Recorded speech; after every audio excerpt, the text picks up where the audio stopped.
La tour Perret a 95 ans d'existence. Cette tour n'a été ouverte au public que pendant 35 ans.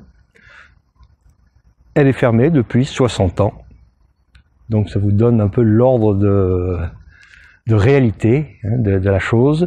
Et il y a urgence à la restaurer.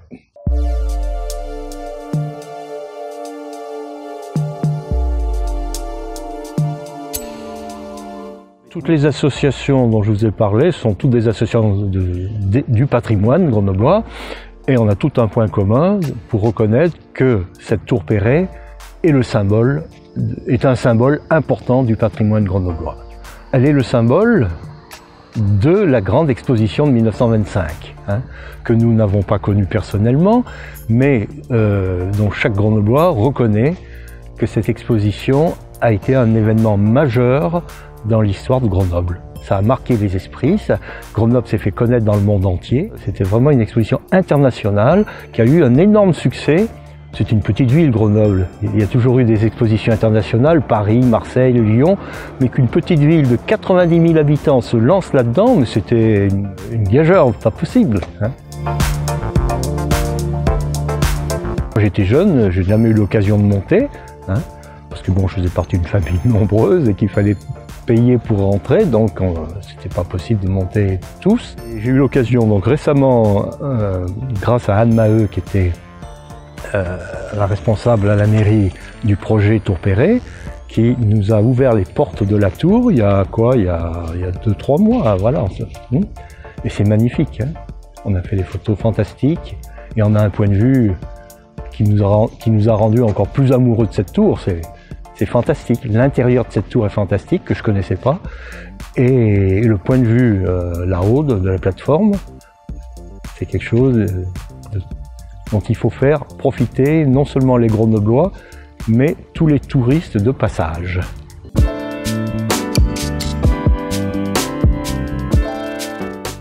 Il faut que la mairie lance une délibération pour faire l'ouverture de cette souscription, dans laquelle il y aura 3 étages.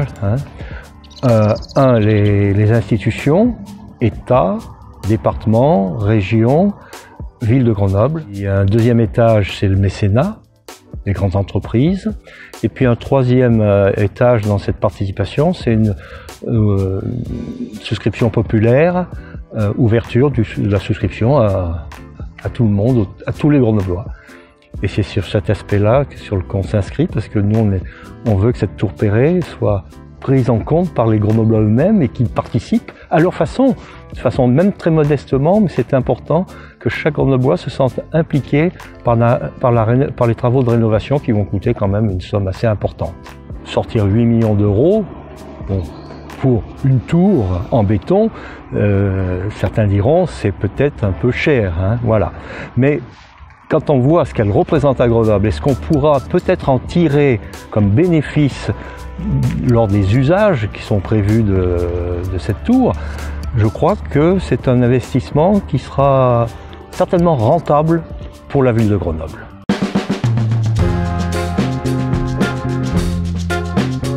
Perret est un défenseur du béton dans la mesure où il défend toujours l'idée que chaque architecte doit utiliser les matériaux de son époque. 1925, on est en plein béton armé. Certains n'aiment pas beaucoup ce matériau. Perret rajoutait, c'est à l'architecte de lui donner son âme et ses lettres de noblesse. J'aime bien cette phrase, parce qu'effectivement, on peut avec du béton faire de très belles choses. Pour lui, pour Perret, c'est la primauté de l'ossature. Dans son architecture, on doit voir l'ossature du bâtiment. Et je pense que la tour Perret est un exemple typique d'un bâtiment dont l'ossature est apparente.